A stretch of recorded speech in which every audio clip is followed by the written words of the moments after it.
Bayangkan pembuluh darah kita seperti jalan tol yang sibuk, mengangkut nutrisi penting ke seluruh tubuh. Jalan tol ini harus tetap lancar agar semua bagian tubuh mendapatkan nutrisi yang dibutuhkan untuk berfungsi dengan baik. Nah, bayangkan gula seperti sirup lengket yang melapisi jalan tol ini ketika kadar gula darah tetap tinggi. Sirup ini membuat jalan tol menjadi lengket dan sulit dilalui. Situasi lengket ini disebut glukasi. Ini adalah proses di mana gula berlebih dalam darah mulai menempel pada protein. Glukasi terjadi ketika molekul glukosa berlebih dalam aliran darah mengikat protein, termasuk yang membentuk dinding pembuluh darah. Proses ini tidak hanya terjadi di pembuluh darah, tetapi juga di berbagai jaringan tubuh lainnya. Seiring waktu, proses ini menciptakan molekul berbahaya yang disebut Advanced Glycation End Products atau AGEs. Molekul ini sangat reaktif dan dapat menyebabkan kerusakan pada sel dan jaringan. Anggap AGEs seperti lubang dan retakan di jalan tol, mengganggu kelancaran lalu lintas dan melemahkan infrastruktur. Lubang dan retakan ini membuat perjalanan menjadi tidak nyaman dan berbahaya. AGE ini berkontribusi pada peradangan dan stres oksidatif, yang selanjutnya merusak lapisan halus pembuluh darah, yang dikenal sebagai endotelium. Endotelium yang rusak tidak dapat berfungsi dengan baik, menyebabkan berbagai masalah kesehatan. Kerusakan ini menjadi panggung untuk penumpukan kolesterol dan perkembangan aterosklerosis, suatu kondisi di mana plak menumpuk di arteri, membatasi aliran darah. Plak ini dapat menyebabkan penyumbatan yang serius. Saat glukasi berkembang, itu seperti membiarkan lubang dan retakan itu tanpa pengawasan, yang menyebabkan kerusakan yang lebih luas dan meningkatkan risiko penyakit jantung, stroke, dan komplikasi kardiovaskular lainnya. Oleh karena itu, penting untuk menjaga kadar gula darah tetap terkendali. Ketika pembuluh darah rusak, tubuh memanggil tim perbaikannya, Low Density Lipoprotein, atau LDL, kolesterol. Sering dijuluki kolesterol jahat, peran utama LDL adalah mengangkut kolesterol ke sel untuk perbaikan dan pemeliharaan.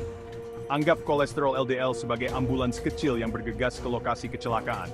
Mereka membawa bahan bangunan penting, kolesterol, untuk memperbaiki area yang rusak, dinding pembuluh darah. Namun, ketika ada kerusakan yang berlebihan karena gula darah tinggi yang berkepanjangan dan peradangan kronis, proses perbaikan menjadi kewalahan.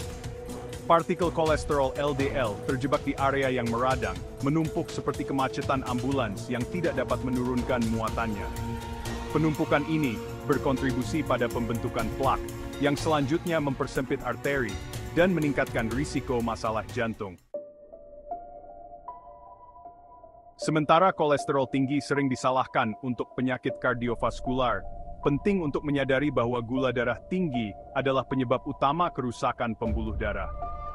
Kolesterol tinggi memang berperan, tetapi tidak sebesar yang sering kita pikirkan. Anggap gula darah tinggi sebagai pengemudi sembrono yang menyebabkan kecelakaan di jalan raya tersebut, yang merusak infrastruktur jalan. Sedangkan kolesterol tinggi seperti kemacetan lalu lintas yang diakibatkan oleh kerusakan awal. Kolesterol hanya memperparah situasi yang sudah buruk. Ketika kadar gula darah tetap tinggi secara konsisten, hal itu memicu serangkaian efek negatif, termasuk peningkatan peradangan, stres oksidatif, dan gangguan fungsi pembuluh darah. Ini adalah kondisi yang sangat merusak. Ini menciptakan lingkaran setan di mana pembuluh darah yang rusak menjadi lebih rentan terhadap penumpukan kolesterol, yang selanjutnya memperburuk masalah. Kolesterol yang menumpuk ini kemudian menghalangi aliran darah. Oleh karena itu, mengatasi gula darah tinggi sangat penting dalam mencegah dan mengelola penyakit kardiovaskular. Mengontrol gula darah adalah langkah pertama yang krusial.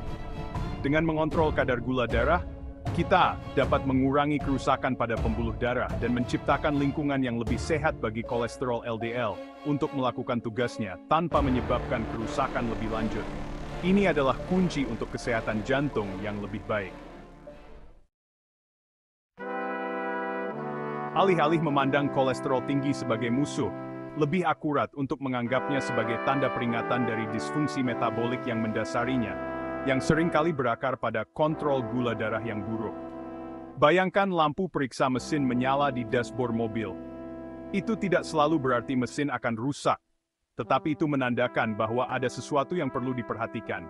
Demikian pula, kadar kolesterol tinggi terutama kolesterol LDL tinggi, dapat mengindikasikan bahwa tubuh kesulitan mengelola gula darah secara efektif.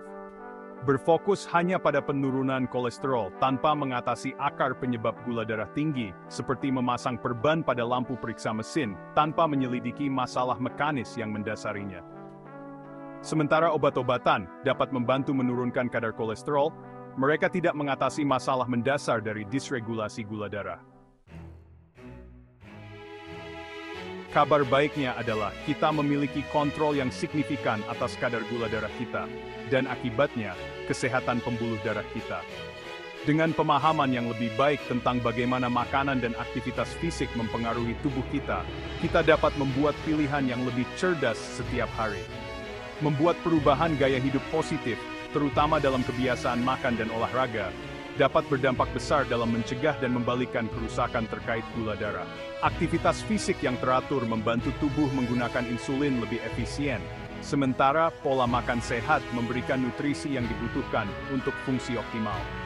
Sama seperti memilih bahan bakar berkualitas tinggi untuk mobil, memberi nutrisi pada tubuh dengan makanan padat nutrisi membantu mengatur kadar gula darah dan mengurangi peradangan. Makanan yang kita konsumsi adalah bahan bakar bagi tubuh kita, dan memilih yang terbaik sangat penting.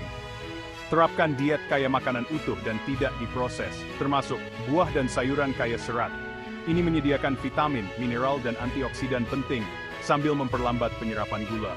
Serat juga membantu menjaga perasaan kenyang lebih lama, yang dapat membantu dalam pengelolaan berat badan. Sumber protein tanpa lemak, pilih ikan, unggas, kacang-kacangan, lentil, dan tahu untuk mendukung massa otot dan rasa kenyang. Protein juga penting untuk perbaikan dan pemeliharaan jaringan tubuh.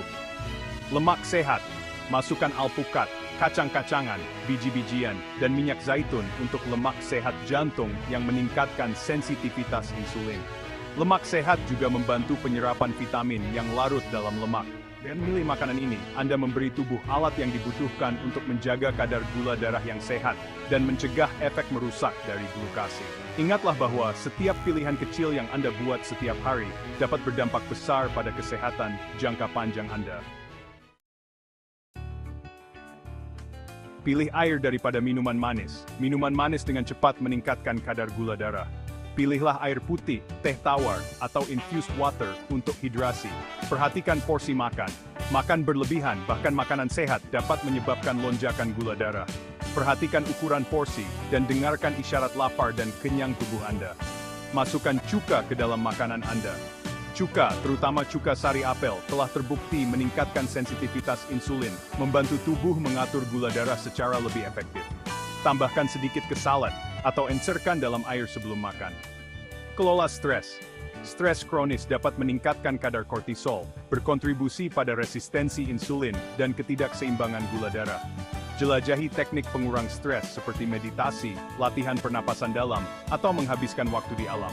Dengan menerapkan tips praktis ini, Anda dapat mengontrol kembali kadar gula darah dan menciptakan lingkungan yang lebih sehat agar pembuluh darah Anda berkembang.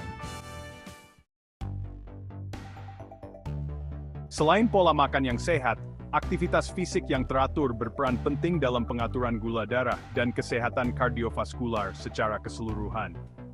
Olahraga bertindak seperti insulin sensitizer alami, membantu sel-sel Anda menggunakan glukosa secara lebih efisien. Melakukan setidaknya 150 menit aktivitas aerobik intensitas sedang, atau 75 menit aktivitas aerobik intensitas tinggi per minggu, bersama dengan aktivitas penguatan otot setidaknya 2 kali seminggu, menawarkan manfaat yang signifikan untuk kontrol gula darah dan kesehatan kardiovaskular. Temukan aktivitas yang Anda sukai dan jadikan bagian dari rutinitas Anda. Ingat, setiap sedikit itu penting. Sementara pedoman umum memberikan titik awal, penting untuk mendengarkan tubuh Anda dan bekerja sama dengan penyedia layanan kesehatan Anda untuk menentukan pendekatan terbaik untuk kebutuhan pribadi Anda. Pantau kadar gula darah Anda secara teratur, terutama jika Anda memiliki faktor risiko diabetes atau penyakit kardiovaskular. Perhatikan bagaimana tubuh Anda merespons berbagai makanan dan aktivitas. Jika Anda mengalami gejala yang tidak biasa, segera konsultasikan dengan dokter Anda. Dengan memperhatikan sinyal tubuh Anda dan bekerja sama dengan penyedia layanan kesehatan Anda Anda dapat membuat keputusan berdasarkan informasi untuk mengoptimalkan kontrol gula darah Anda dan melindungi kesehatan kardiovaskular Anda.